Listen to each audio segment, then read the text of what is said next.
What is up, everybody, and welcome back once again. Today we're going to be taking a look at another deck of cards. This is one that I didn't get a request about, but I thought it would be important to review because Theory11 sent it to me. We are going to be taking a look at the MailChimp playing cards by Theory11 in collaboration with MailChimp. Ooh, I am excited. So I'm going to give you a real quick overview of this deck. Then I'm going to do a quick magic trick with the cards. So you can kind of see what they look like in action. And that's pretty much going to be my review of the deck. I want to switch things up a little bit rather than just me showing you the cards and talking about what the faces look like and talking about what the tuck case looks like. A lot of you guys are magicians or working on your skill as a magician, and sometimes it's better just to show you a quick trick and let that speak for itself. I'll do a fairly simple trick so you guys can just kind of get an idea of what this deck looks like when you're using it. And then if you have any questions about the deck, you can just leave them in the comments down below. I am a little bit pressed for time. My poor wife has been sick pretty much all weekend, and what kind of husband would I be if I didn't take care of her? So anyway, let's go ahead and get this taken care of, and make sure you leave a nice comment down below for my wife, making sure that she gets better. I know she'll appreciate it. All right, let's get into it.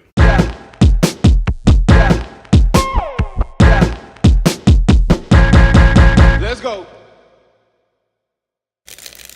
So you saw a little bit of the tuck case already, but it has this beautiful matte navy blue with a metallic red foil stamp. Looks really, really clean. It's the same all the way around. There's no writing on it, except at the bottom. I won't bore you with the details. You do get this nice gold seal. And that is basically it for the tuck case. It's just a really clean, really simple box with the back design of the cards foil stamped on it. Classic Theory11 tuck case, right? All the bells and whistles. Let's see how the cards look. Here's your back design of the cards. Just a regular blue with a regular red, but it almost looks metallic. It isn't, but it almost looks like it is. And then you have this super thin border. That's probably the thinnest border I've seen ever. This might be the thinnest border on a deck of cards that I've ever seen. Not bad. How do they look like in a fan, though?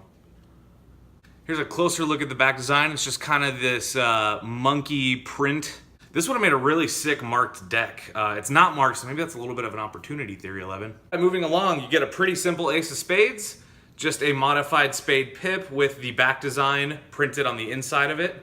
Looks pretty good. Faces are, instead of black pips on the spades and clubs, it's like a navy blue, custom font, custom pips, really small. Looks pretty good. It's easy to recognize, not bad. The royalty, each suit has a different type of monkey face on it. So you can see this one. Spades. You get the idea. A lot of monkey business. Sorry.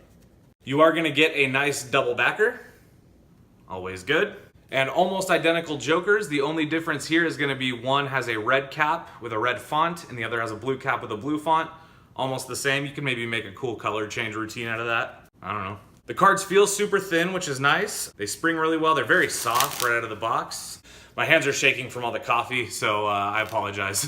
All right, so I'll show you guys a quick trick. This is something that I use sometimes as an opener, or just if somebody really quickly wants to see a card trick. It's basically impromptu, requires very little setup, so I'll show that to you now. All right, so this is a quick sandwich routine. I use this a lot as kind of a opener. It's semi-impromptu. It requires a little bit of a setup, but not really. So for this trick, we are gonna need the two jokers. So we're gonna put those right there.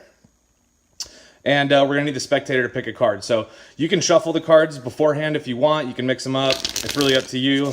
Don't have to. But at this point, you can show them that all the cards are different.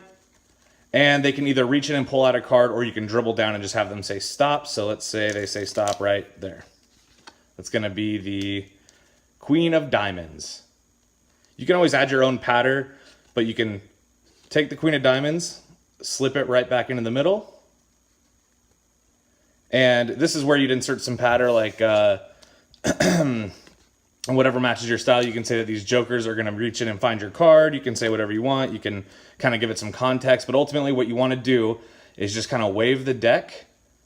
And then you can see the queen's actually going to pop out right when you do that. So right there we have the spectator selected card. It can be signed. Doesn't have to be. But yeah, that's the trick.